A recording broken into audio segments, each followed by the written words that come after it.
Hi, welcome to Micro 171. Modi'in, Israel. When Noa Shulman came home from school, her mother, Yael, sat her down to eat, then spoon-fed her mashed sweet potatoes mixed with cannabis oil. Noa, who has a severe form of autism, started to bite her own arm. "No, sweetie," Yael gently told her 17-year-old daughter. "Here, have another bite of this." Noa is part of the first clinical trial in the world to test the benefits of medicinal marijuana for young people with autism, a potential breakthrough that would offer relief for millions of afflicted children and their anguished parents. There is anecdotal evidence that marijuana's main non-psychoactive compound cannabidiol or CBD helps children in ways no other medication has. Now this first-of-its-kind scientific study is trying to determine if the link is real. Israel is a pioneer in this type of research. It permitted the use of medical marijuana in 1992, one of the first countries to do so. It's also one of just 3 countries with a government-sponsored medical cannabis program, along with Canada and the Netherlands. Conducting cannabis research is also less expensive here and easier under Israeli laws, particularly compared to the United States, which has many more legal restrictions.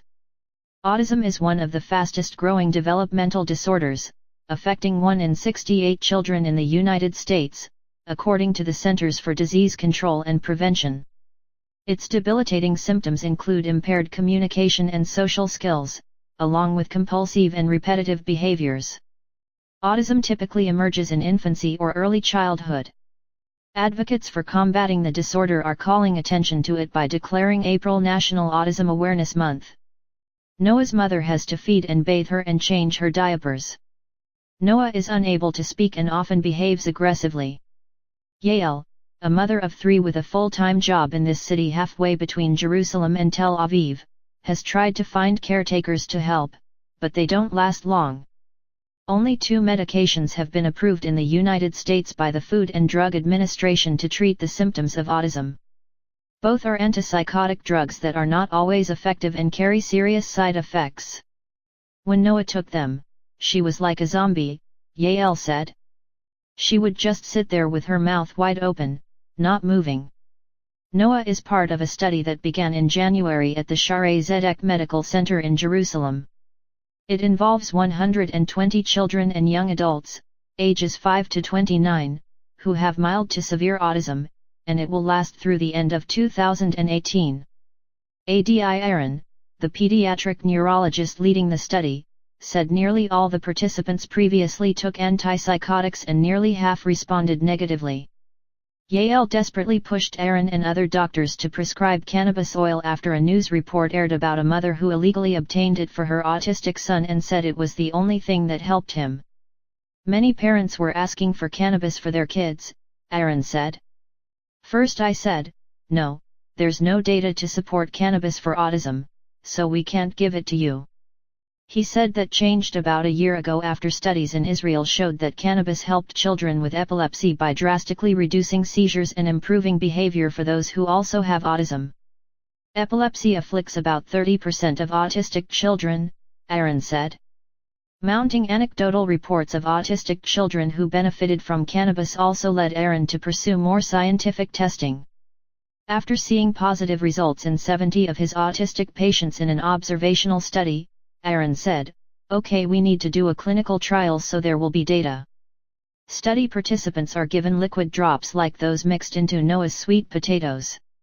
They receive one of 2 different cannabis oil formulas, or a placebo. The oil does not cause a high because of low levels of THC, marijuana's main psychoactive ingredient. Yael doesn't know if her daughter is receiving the cannabis or a placebo. "Noa is calmer on some days since beginning the trial," she said, "but on other days she's aggressive and irritable. Even so, just being a part of the study gives Yael hope. I had really come to a point where I no longer had the power, not physically, not emotionally," she said.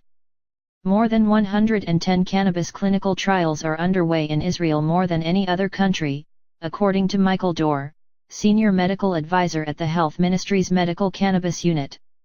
Alan Shackelford, a Harvard-trained physician, sparked a surge in American interest in cannabis treatment for epileptic children in 2013, when he used medical marijuana to treat a young girl in Colorado and her seizures drastically decreased. He said he tried for years to conduct clinical trials in the US, but I was meeting nothing but closed doors to study something that was so clearly beneficial. Shackelford said a colleague spent 7 years trying to get approval from US authorities to study cannabis treatment for post-traumatic stress disorder. By contrast, Aaron said it took Israel's Ministry of Health 6 months to approve his clinical trial with autistic children. Israel leads the world in inquiries and studies on cannabis as a potential medical treatment, said Shackelford, who recently launched an Israeli company to conduct research on medical cannabis here because of the restrictions he faced in the United States. He said the U.S. government has funded $1.4 billion in marijuana research since 2008, but $1.1 billion of that went to studying addiction, withdrawal, and drug abuse.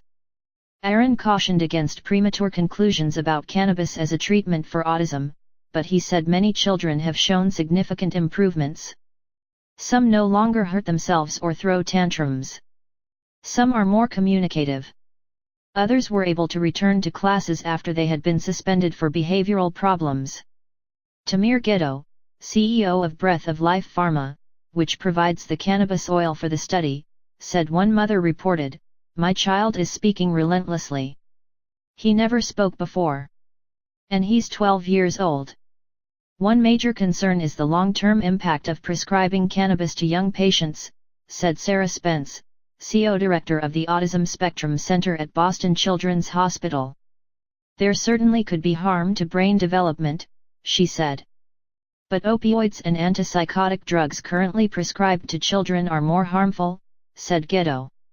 "These families have no other hope." Subscribe to my channel, thanks.